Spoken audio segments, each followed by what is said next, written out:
Well, welcome to our next edition of our sermon study called Jesus Tell Me a Story. And let me ask the same question that I asked the kids. How many of you consider yourself forgetful? Yeah, maybe, okay, all right, maybe I should ask the person next to you. Maybe that person should. So the person next to you, maybe that you came here with. How many people do you think the person next to you is probably pretty forgetful? Yeah, I think all of us, right? And there's something natural to that. There's something that you would expect. All of us know. It's normal and it's natural to forget things from time to time. And especially as you get older, right? As you get older, it's almost expected. You almost stand out if you aren't as forgetful as the next person. What do we say about Grandma? Oh, her body is falling apart, but boy, she is sharp. The stories she remembers, the stories she tells, the details of when she was a little girl. Boy, you really recognize that. And so all of us, as we are getting older, you will not stand out if you start being forgetful. But let me ask you this. Have you ever been forgotten? Have you ever trusted somebody to do something, trusted somebody to think something, trusted somebody and they forgot you?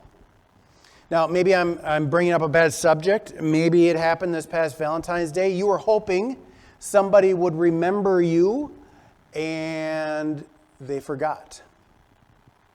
Maybe as you look back on your job, look back on your career, you think to yourself, you know what, I have done all these things, but it seems like when it's time for me to have a review, my boss seems to always forget me and forget the things that I do, and I always get passed over.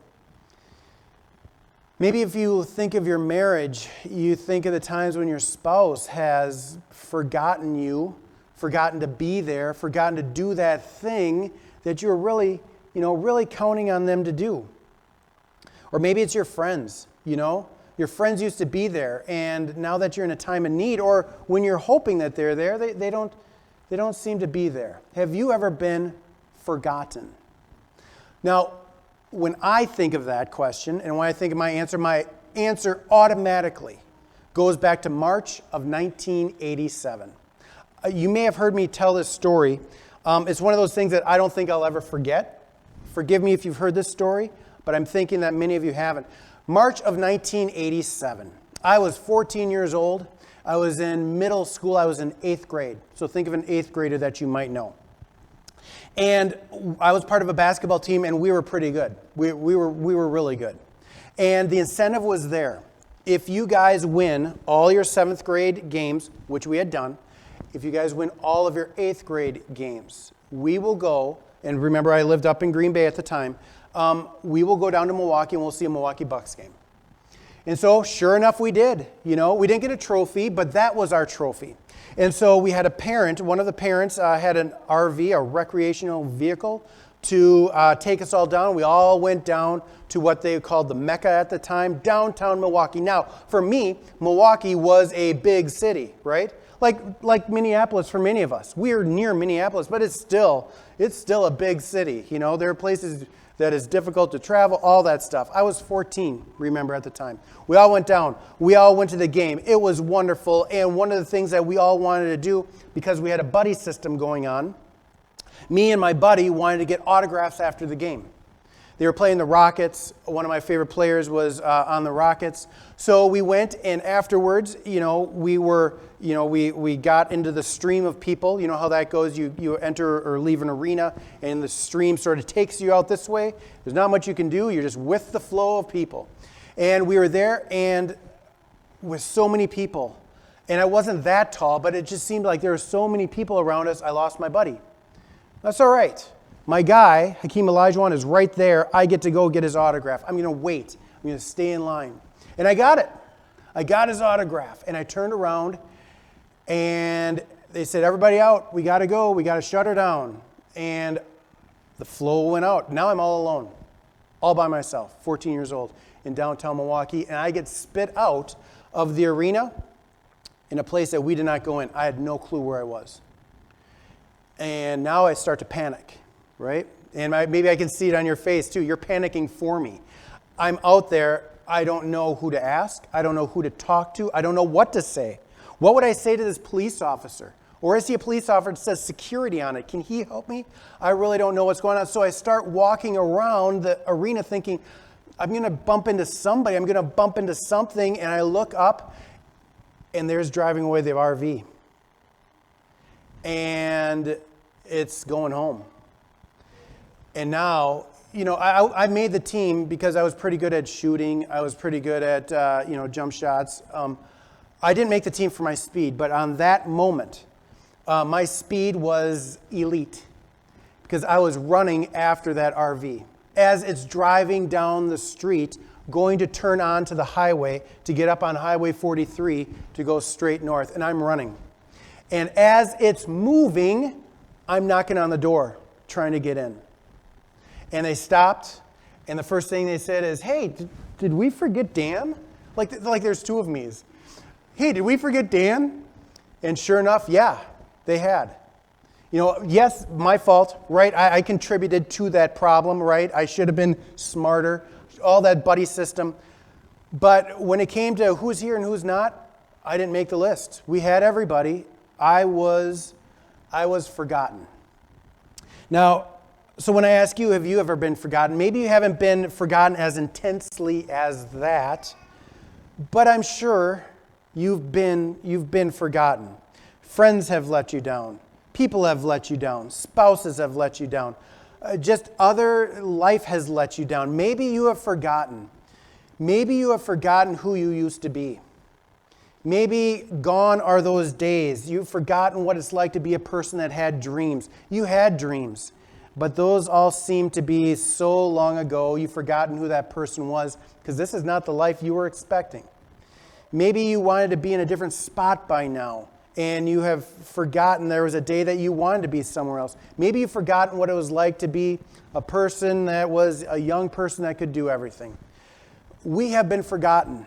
And the problem with that is it usually trickles into our faith life.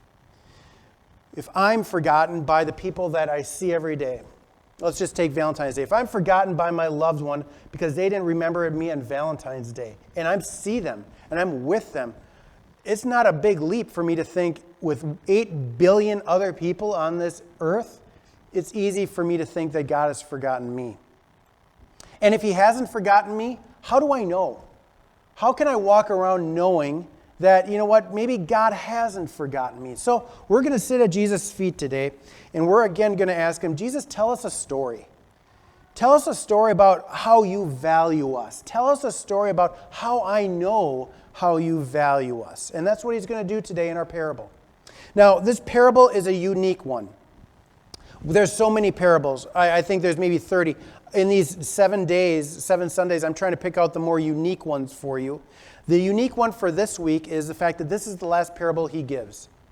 This is the last parable he gives because soon he'll be riding into Jerusalem, and then he'll be going to the cross, and then he'll be crucified.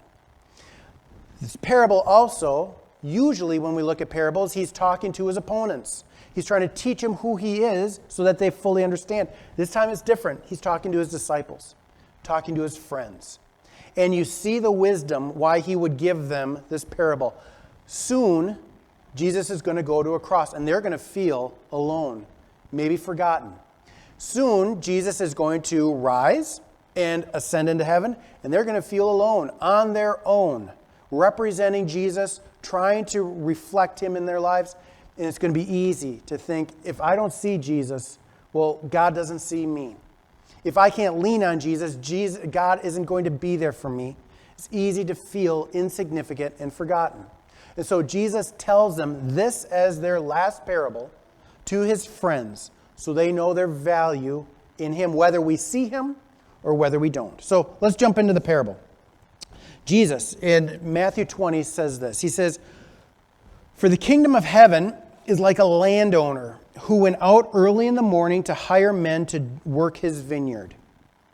He agreed to pay them a denarius for the day and sent them into his vineyard." So we have a man that owns a vineyard. He can't do it all, so he's asking people to do things on his behalf. About the third hour, he went out and saw others standing in the marketplace doing nothing. He told them, you also go and work in my vineyard. I'll pay whatever is right. They agreed, so they went. He went out again about the 6th hour. Now this is high noon, right? Remember, the Jewish day starts at 6 in the morning, so 6 hours later, this is high noon. He went out again in the 6th hour, and then the 9th hour, 3 o'clock, and did the same thing. About the 11th hour, 5 p.m., he went out and found still others standing around. He asked them, why have you been standing here all day long doing nothing? Because no one has hired us, right? We're not valuable enough to be hired. We've got nothing to offer, and so we're the last. We're the dregs. We're the last in line here. We're the runt of the litter. Who's going to want us? Because no one has hired us, they answered. He said to them, you also go and work in my vineyard. Well, when evening came, the owner of the vineyard said to his foreman, call the workers and pay them their wages, beginning with the last one hired and going to the first. So the person that went out there the least, I want to see them first. Those 5 o'clockers, I want to see those guys first. The workers who were hired about the 11th hour came, and each received a denarius. So when those came who were hired first, those that put in a long time of working, well, they expected to receive more, right? But each one of them also received a denarius. They also received what the people at 5 o'clock got. Well, when they received it, they began to grumble against the landowner. These men who were hired last worked only 1 hour, they said, and you have made them equal to us, who have borne the burden of the work in the heat of the day. Quick show of hands. Do they have a case? Now, before we get, maybe you know where we're going with this. Do they have a case? If I was your lawyer, would you be expecting me to say, yeah, we've got an issue here, right? You know, if you're starting here, it only goes to say that it's got to be higher here, right? It's not really fair. Can we all agree with that? Doesn't seem so fair, right? If that was you at 5 o'clock, awesome. If that was you that started at 6 a.m., okay, so then we can understand. But he answered one of them, when they began to grumble. These men who were hired last only worked 1 hour. But he answered one of them, friend, I'm not being unfair to you. Didn't you agree to work for a denarius? Take your pay and go. I want to give the man who was hired last the same as I gave you. Don't I have the right to do with what I want with my own money? Or are you envious because I'm generous? So, Jesus says, the last will be first, and the first will be last. What a great parable. What a great story, right? One of those stories that stand out because it's the last one. He's telling it to his friends, and he talks to us about value. Now, to fully understand this, because if you're like me, your first thoughts go to what I just said. Wait a minute, Jesus, they have a case, right? They have a gripe, and they have a good gripe with you. We have to remember what parables are. Parables are earthly stories, which we can associate with, but talking about heavenly meanings.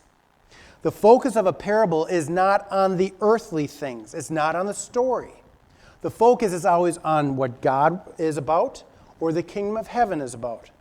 And at the beginning of the parable, he talks about just that. What is the kingdom of heaven like? Who occupies the kingdom of heaven? Who does God look at and say, I'm valuable to? So the focus isn't on the case that we have with the story. The focus is on what's God's heart like. The focus isn't on, boy, if he got 1, he or she should be getting about 8 or 9. The focus is on, how do you think those 5 o'clockers felt as they saw the best and other people going first? And then at 9 o'clock, they weren't picked either. And at 12 o'clock, they were hoping to earn a wage, but nope, nobody wanted them. And then at 3 o'clock, we're getting to the end here, and still nobody wanted them. Until finally someone came and said, I want you to be part of my team. How do you think those 5 o'clockers felt? I think those 5 o'clockers probably felt forgotten, betrayed, unloved, insignificant, thinking, you know what, there's so many people better than me, no wonder the landowner likes them better. All of these things, and what Jesus is saying is, that's not how God looks at you. When God looks at you, he says, you're valuable to me. It doesn't matter if you've been doing this a long time or a short time. If you've been a Christian for a long time or not, you have value to me. And so what Jesus here in the landowner is Jesus. And he's looking at those 5 o'clockers. He's looking at us and saying, you have value to me. Now, value not because we can do anything. God doesn't need our help, right? Just like the landowner, he could do everything. He just wanted help. He's not looking at us because we have money. He's got all the money. It's all his. He's loaning it to us. He doesn't need us because we have talents. He's given us the talents. He wants us because that's where his heart is. His heart is saying, you know what? I know you, and I want you on my team anyway. So the first takeaway that we have today, in a world where it is easy to feel forgotten, where it's easy to think, you know what, I am one of 8 billion people, do you think God actually looks at me? The first takeaway God has for you today is this. If you're filling in blanks, God's cross. His cross tells you that you are never forgotten. You know, when we fell into sin, when our relatives, the first relatives we've ever had, fell into sin, God could have said, that was a fun experiment and that's it. And yet he said, you know what? I want to rescue you. I want to rescue each one of you. So I'm going to send my son into the world to live a life just like you live. Go through the same things you've gone through. Go through the same things you're going through. Have a life where he feels forgotten. Have a life where he feels like people think of him as insignificant. I'm going to send him, and we're going to judge you and me on his report card. When he does it perfectly, that's how I'm going to see you. That's not a God that has forgotten you. That's a God that loves you. When Jesus goes to that cross, that shows us how much he loves us. He didn't have to go, right? Think of his life. He was perfect. Heaven was his. He was perfect. And yet he was willing to say, I'm going to take Dan's imperfection, the time that Dan forgot, the time that you forgot, the time that you forgot your loved ones, the time that you didn't reflect well. Father, punish me. That's not an act of someone that wants to forget you. That's an act of someone that loves you. And when the Holy Spirit touched you when you came to faith, that's not someone that is forgotten. That is, even though there's 8 billion people, I'm big enough, wise enough, smart enough, able to watch you, care for you, change your heart forever. God made you differently. Yep, absolutely. God blesses you differently. And with that, we know that God loves you immeasurably. Now, the parable also does teach us something about how we can fall away from that. Your second takeaway today is this. Comparison will kill contentment. Comparison will kill faith. Comparison will take away the hope and the knowledge that we all have because of what Jesus did for us. When we stop looking at what God did for you, and we start looking and saying, oh, they can sing better than I can. They can pray better than I can. They have more time than I do. They're better at serving than I am. They're better at loving than I am. They're better at forgiving than I am. When you start looking at that, you're not looking at what God has done for you. You're looking at what God has done for them. And then you start losing your contentment. Like this. How come I'm not blessed more than they are? Those people over there, they just joined a church. They just started learning about Jesus. I've been doing this for 40 years. Where's my love from God? Where's my love from God when I try to do the right thing and people don't respond the way I want? I should be doing more. I should be getting more. I should be blessed more. When we start doing that, it's because our eyes are on the other workers instead of the generosity of the landowner, the generosity of Jesus. So if you take an analysis of your life, and if this week you realize, you know what, boy, I'm like those workers. I'm not content. I start saying to myself, God, it's not fair. Here's what I want you to remember.